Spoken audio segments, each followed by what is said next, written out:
Ayun, happy Monday sa ating po lahat. Good morning, good morning. Kaya dito na po tayo sa Suba Residence. Ayan na. Open yung gate kasi ay nag-e-edit po kasi si Bri. Kaya sabi ko ay malapit na kami kaya inopen yan na. So yeah, good morning sa ating lahat. Nandito kaya sila Crystal. Okay, good morning mga ating Madam Sharon. Good morning. Good morning mga ka-Sweet Mary. Ayun, naantok pa si Madam Sharon. At si Sir Robin. Mainit. Ayun, medyo mainit.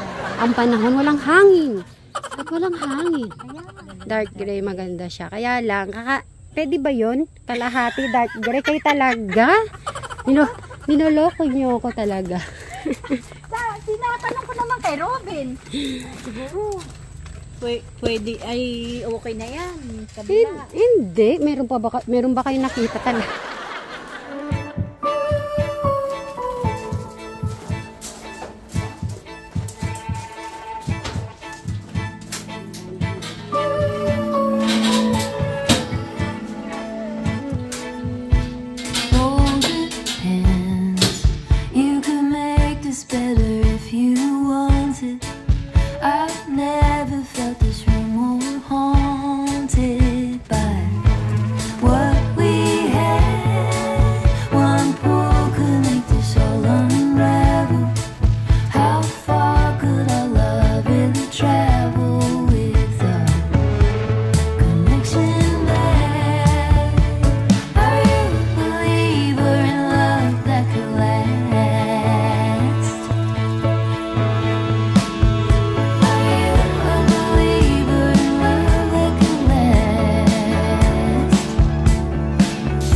Nag-harvest po si Sir Robbie ng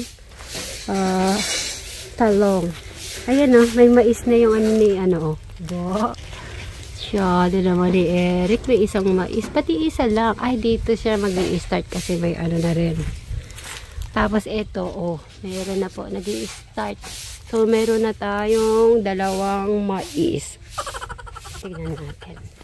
Si Eric po kasi ay nasa loob pa. So, di pa siya lumalabas. Yan ang mga talong. Yan o. Kinukuha ni Sir Robbie siguro yung mga malalaki muna. Yung maliliit ay hindi ay. Yung iba nakatapon. Ay, ayun na si Eric. Sabay-sabay na tayo kumain. At syempre, kakain na muna po tayo. Tara, Madam Sharon. Lumabas na rin si Eric. Bye. Kakain na muna. Eric! Bumati ka na muna. Yan. Bawal naman na. Ayusin mo yung collar mo. Dito na. Kakain na tayo sabay-sabay. Ito yung ulam.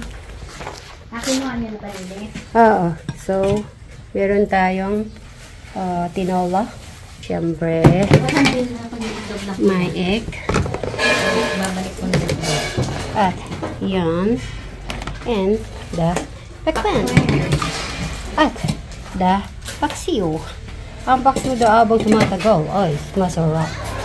So yan, kain po tayo.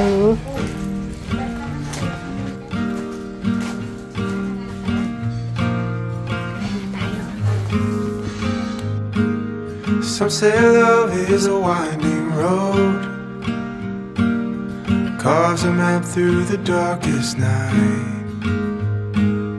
Some say love takes a heavy load, helps someone make the burden light, teaches you not to hold too tight.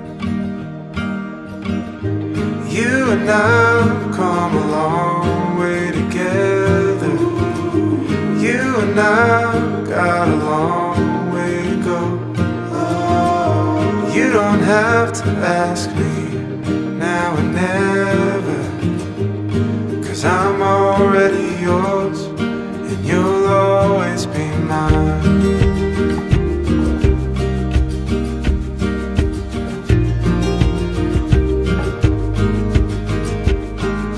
Some say love is a fire that grows,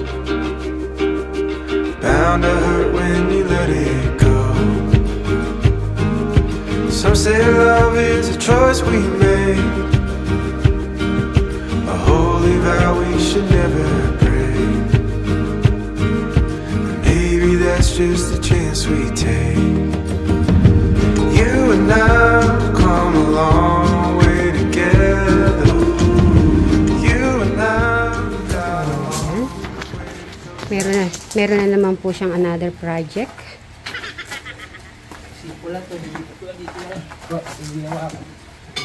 Yung mga ano po dito, nalipat niya na sa bodega. Oh, diba yung mga natabi niya pang ganito. Yan, sigurado gagamitin niya pa yan. Yan, ililipat po yung ginawa niyang lababo. Galing-galing naman. Bray, madaming humanga sa'yo. Galing-galing mo na daw gumawa. Available na po yung mga sisiw ni... Hi, Jano. Si ano pala, si Paulo na ano may message? Sige. Tapos, ito, dadamuhin po natin to. Pero nag-spray na si Sir Robin. Ayun spray na po siya ng panlason. Siguro ito, mo para agad mamamatay talaga, no? Yung mga dito kasi mahirap pong, dadarasin ba? Ayan, nag-i-spray na siya para mamatay. Tapos may mga nabasa po ako about po dito sa, dito. Siguro, para hindi siya masyado mainit, lalagyan po natin yung rubber na black. So, anuhin po natin yun, paganyan. Tsaka, dito. Tapos, sabi nila ay lalagyan daw pag tumatae yung mga manok dapat daw ay may lalagyan. So, lalagyan po natin yung black na rubber na ginagamit ni Bry. So, bibili po tayo nun. Kaya ito. Yung panglaso naman ni Sir Robin, mamamatay talaga. Yung damo. Grabe, no? Talaga madamo. Kasi lagi umuulan po kasi. Kaya yung damo talaga hindi mo na maiwasan. Yan. So yan, para mamamatay po yung mga na yung damo-damo. Pero sa palay okay lang yan? Hindi ko sure.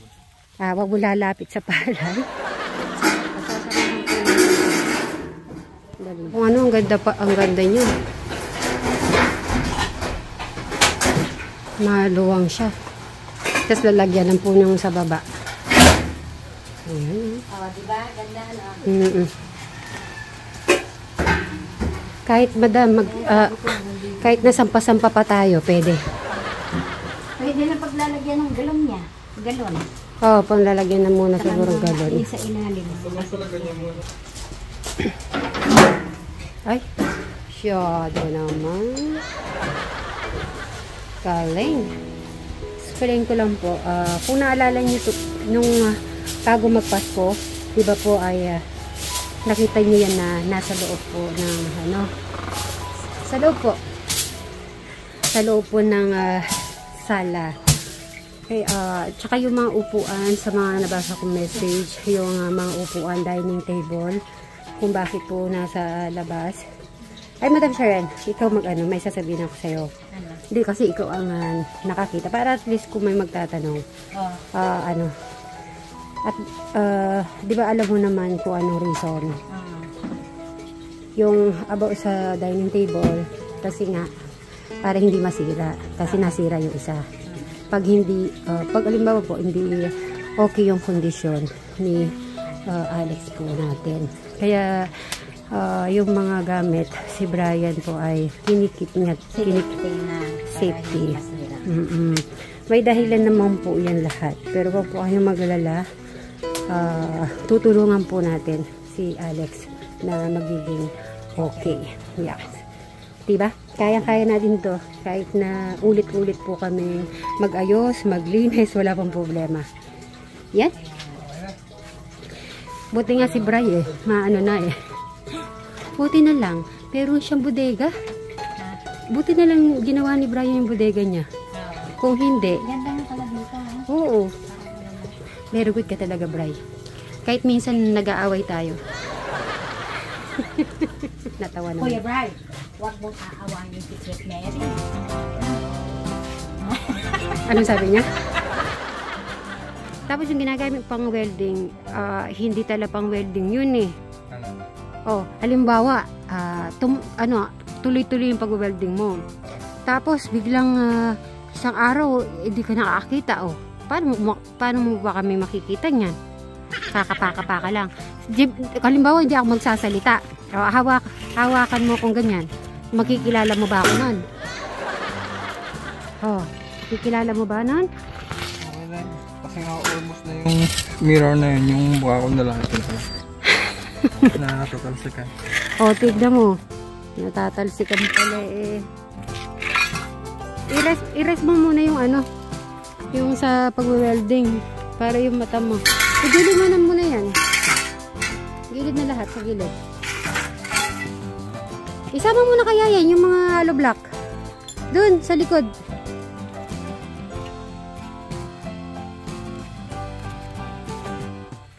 Ayan, after nag-spray ng lason sa damo si Sir Robin at in-spray niya naman ang mga talong para lalong mas lalago at mamunga.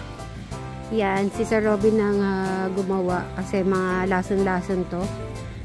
So si Eric hindi na inabala ni Sir Robin para hindi na lang po malanghap ang lason. Sabi ko po kay Bri ay i-rest niya na muna yung mata niya kasi ang dami niya na nang na-welding. So hindi rin po maganda sa po yan sa mata. Masyado niya nang ino-over naman.